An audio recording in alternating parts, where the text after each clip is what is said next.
اعوذ باللہ من الشیطان الرجیم بسم اللہ الرحمن الرحیم اللہم صلی علی سیدنا و مولانا محمد وعلی آل سیدنا و مولانا محمد وبارک وسلم وسلم۔ آج رات کچھ خاص دعاؤں کی ہے اور آج کی رات ایک خاص عمل پیش کیا جا رہا ہے۔ اس عمل کا اصل مقصد آپ لوگوں کی زندگی کو مکمل خوشحال بنانا ہے۔ جو بھی زندگی میں دکھ ہیں، تکلیفیں ہیں، غم ہیں، درد ہیں، مکمل ان سے نجات ہو جائے۔ جس کی زندگی میں جو دکھ ہے، جو تکلیف ہے، گھر میں بے سکونی ہے، اولاد نافرمان ہے، عزت نہیں ملتی، ہر جگہ پر پریشانیاں ہیں، رزق کے مسائل بہت زیادہ ہیں، قرض داری بہت زیادہ ہے، ہر وقت نا امیدی، بے صبری، بے چینی کا منظر ہے، دشمن، حاسد، فاسق لوگ کا بہت زیادہ سرغنہ ہے۔ تو یہ جو آج کا عمل پیش کیا جا رہا ہے، اس کا کردار ان تمام مسائل کو حل کرنے سے ہے۔ تو سب سے پہلے ہم اس عمل کی اہمیت کی طرف چلتے ہیں کہ یہ عمل کیوں آج بہت زیادہ اہم ہے۔ کیونکہ ہم جانتے ہیں کہ آج جمعہ کا دن مکمل ہوا ہے اور جمادی الثانی کا مہینہ ایک خاص برکت اور رحمت کا مہینہ ہے، جس میں خاص کر بی پاک سیدہ خاتون جنت سلام علیہ کی پاک شہادت ہوئی تھی۔ اور یہ وہ مہینہ ہے جس کے اندر بہت زیادہ حد تک جتنے بھی لوگ ہوتے ہیں، گناہ کرتے ہیں، خطائیں کرتے ہیں، جرائم کرتے ہیں، تو ان کو بار بار معافی کے ملنے کے چانسز بھی ہوتے ہیں۔ تو یہ عمل تمام کے تمام مسائل کے حل کے لیے آج پیش کیا جا رہا ہے کہ آپ جب اس کو پڑھیں تو آپ کی زندگی کے اندر ہر قسم کی بے سکونی، مشکل، پریشانی مکمل دور ہو جائیں، اور خاص کر اللہ پاک کی رحمتیں اور برکتیں آپ کے ساتھ جڑ جائیں اور آپ ہمیشہ ایک سکون اور خوشحال زندگی گزار سکیں۔ تو عمل شروع کرنے سے پہلے ہم دو باتوں کا خاص خیال رکھیں گے۔ پہلی چیز کہ ہم نے جو ذکر کرنا ہے، جو عبادت کرنی ہے، اس کا جو طریقہ کار ہے اس کو سمجھنا ہے۔ طریقہ کار میں دو اہم باتیں ہیں۔ پہلی چیز کہ کسی بھی قیمت رب کی نافرمانی نہیں کرنی۔ رب کی نافرمانی کے بہت سارے طریقے ہیں، جس میں ہم جھوٹ بول دیتے ہیں، وعدہ خلافی کر لیتے ہیں، چوری کر لیتے ہیں، زنا کر لیتے ہیں، شراب پی لیتے ہیں، غیبت کر لیتے ہیں، چغل خوری کر لیتے ہیں، کوئی بھی ایسا غلط اقدام کرتے ہیں جو کہ اللہ اور اس کے رسول کو ناپسند ہے۔ اور جیسے کہ اللہ پاک کی ذات نے قرآن پاک میں فرمایا کہ جو لوگ اللہ اور اس کے رسول کو تکلیف پہنچاتے ہیں تو ان کی زندگی میں امن پانا بہت ناممکن ہو جاتا ہے۔ خاص کر وہ لوگ جو اللہ اللہ کرتے ہیں تو ان کو آزمائش کا وقت صبر اور حوصلے سے گزارنا چاہیے، کیونکہ ان کی آواز رب کریم بہت جلد سماعت کر لیتے ہیں، اور ان کی بے صبری، ان کی اداسی اور ان کی غمی کے اوپر کتنے لوگوں کے اوپر بہت سخت ایکشن بھی ہو جاتا ہے۔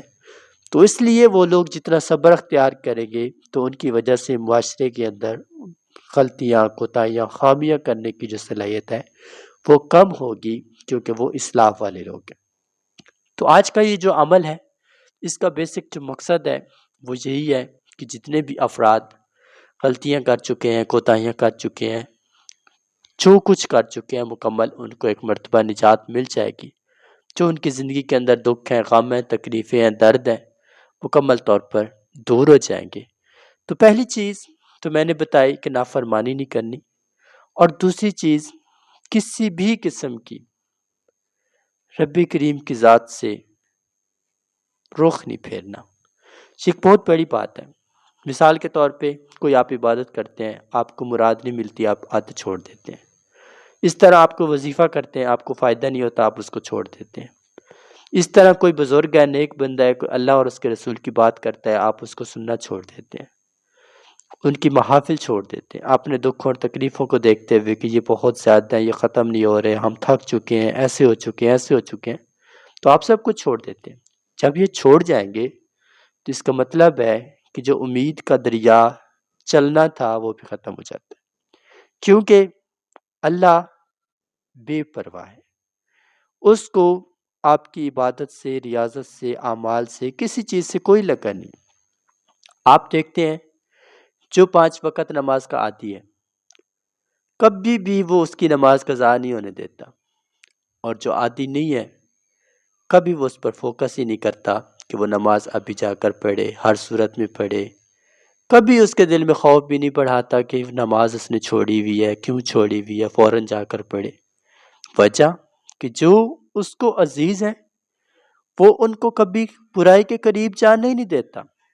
کیونکہ ہم سب جانتے ہیں کہ کوئی بھی کام ایسا نہیں ہے کہ جو اللہ کی رضا کے بغیر ہو، جس میں اللہ پاک کی ذات کو نہ علم ہو اور وہ کام ہو جائے، ایسا ممکن نہیں ہے۔ تو ہر اللہ کے کام میں ایک حکمت ہے۔ جو نماز پڑھتا ہے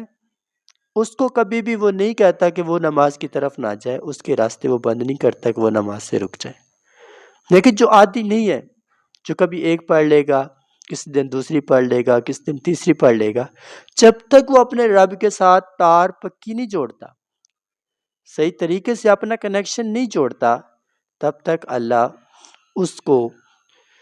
وہ جذبہ، وہ ہمت، وہ انرجی نہیں دے گا جو اس نے اپنے ایک کامل مومن کو دی ہوتی۔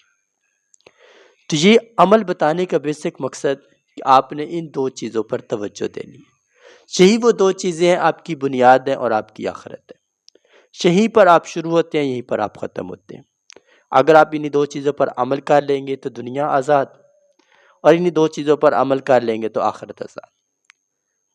اور یہی 2 چیزیں ہیں جہاں سے گناہ شروع ہوتے ہیں، جہاں سے گناہ چلتے ہیں، جہاں سے گناہ خسارہ پیدا کرتے ہیں، جہاں سے عزت اور ذلت کا سلسلہ شروع ہوتا ہے۔ تو ان 4 اہم باتوں کو سمجھنا بہت زیادہ ضروری تھا، جو کہ آپ کو میں نے سمجھایا۔ جتنے بھی سامعین چینل کے اوپر نیو ہیں وہ کوشش کریں اس چینل کو سبسکرائب کر لیں اور اپنے ان دوستوں کو شیئر کریں جو بہت زیادہ مایوس ہیں، جن کی زندگی میں کوئی خوشی نہیں ہے، کوئی امن نہیں ہے، ہر وقت ان کی لیے زندگی بدحالی اور بہت زیادہ سختی کا باعث بن چکی ہے۔ تو آپ جب ان باتوں کو سنیں گے تو یہ وہ باتیں ہیں جو آپ کو اپنے رب کی طرف رجوع کروائیں گی اور آپ کو توبہ کرنے کا بار بار موقع ملے گا، کیونکہ جب آپ کے دماغ کے اندر جو چیز جڑے گی وہی چیز آپ کو فائدہ دے گی، اور یہ وہ باتیں ہیں جو آپ کے دل دماغ دونوں کے ساتھ جڑ کر آپ کو اصلاح کا موقع دیں۔ اور اللہ پاک کے ساتھ کسی انسان سے خفا اسی وجہ سے ہے کہ وہ انسان اپنے رب کا ہو کر اس کی نافرمانی کرتا ہے، اور جب یہ دونوں چیزیں ہم چھوڑ دیں گے تو اللہ راضی ہو جائے گا، اور اللہ راضی ہو جائے گا تو دنیا کی ہر چیز ہمارے ساتھ ساتھ ہماری مرضی کے مطابق چلے گی، کیونکہ اللہ جس سے پیار کر لیتا ہے وہ اس کی ہر چھوٹی چھوٹی بات بھی کبھی نہیں رد کرتا، ہمیشہ پوری کرتا ہے۔ تو یہ ایک عمل میں بتا رہا ہوں، اس عمل کو سماعت کر لیں، یہ اپنی طاقت بنائیں، یہ اپنا عقیدہ بنائیں کہ آپ نے اس عمل کو کرنا ہے، کیونکہ کوئی بھی ہمارے اس چینل پر پیش کیا جانے والا عمل قرآن کریم سے باہر نہیں ہوتا۔ ہر عمل قرآن پاک سے دیا جاتا ہے، ذکر دیا جاتا ہے، تاکہ تمام کے تمام افراد کو دلی سکون بھی ملے،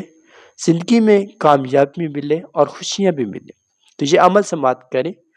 اول و آخر درود پاک، کوئی بھی عمل شروع کرنے سے پہلے 2 رکعت نماز نفل شکرانہ لازمی پڑھنا چاہیے، تاکہ جو عبادت آپ کر رہے ہیں اس کے ساتھ آپ کا دل جڑ جائے اور آپ کو بار بار توفیق ملے کہ آپ اس عبادت کی طرف جائیں، اور جتنا زیادہ شکر ادا کریں گے اللہ پاک اتنا زندگی کے اندر سکون اور امن کو بڑھا دیتے ہیں۔ 2 رکعت نماز نفل شکرانہ کی نیت سے ادا کریں گے اور اس کے بعد اس عمل کو کریں گے۔ اول و آخر درود پاک 24 مرتبہ۔ بسم اللہ الرحمن الرحیم، سلام قولا من رب الرحیم، وامتاز اليوم یا ایھا المجرمون۔ یہ کلام آپ لوگوں نے پڑھنا ہے اور اسی کلام کو پڑھ کر دعا کرنی ہے۔ اسی کلام کو جب آپ پڑھیں گے تو آپ کے جسم کو ایک کپ کپاہٹ ہوگی، ایک بہت زیادہ حد تک تکلیف ہوگی، بے چینی ہوگی، تو آپ اس کلام کو پڑھیں گے، اور جب پڑھیں گے اور پڑھ کر اس کے بعد خود پر پھونک دیں گے تو آپ کا نفس ہر قسم کی برائی سے آپ کو روک لے گا، اور جب آپ دعا کریں گے اس کلام کو پڑھنے کے بعد تو وہ کبھی رد نہیں ہوگی۔ یہ کلام 21 دن جاری رکھیں، زندگی میں جو مسئلہ ہے، جو پریشانی ہے، جو تکلیف ہے، اسی کا تصور کر کے یہ کلام پڑھیں، اور جو دو باتیں بتائی گئی ہیں انہی پر مکمل طریقے سے عمل کریں، آپ کی زندگی روشن ہو جائے گی، رب کریم کی رحمت اور اس کا کرم وسیع ہو جائے گا، اور ہر قسم کی مشکل اور تکلیف کا خاتمہ ہو جائے گا، اور اللہ پاک کا نور نظر آپ سب کو نصیب ہونا شروع ہو جائے گا۔ اللہ پاک کی ذات مجھ سمیت سب کو عمل کی توفیق دے اور سب کی تمام خطاؤں کو کوتاہیوں کو معاف فرمائے، آمین یا رب العالمین۔ اپنا نام کومنٹ کریں دعا کے لیے۔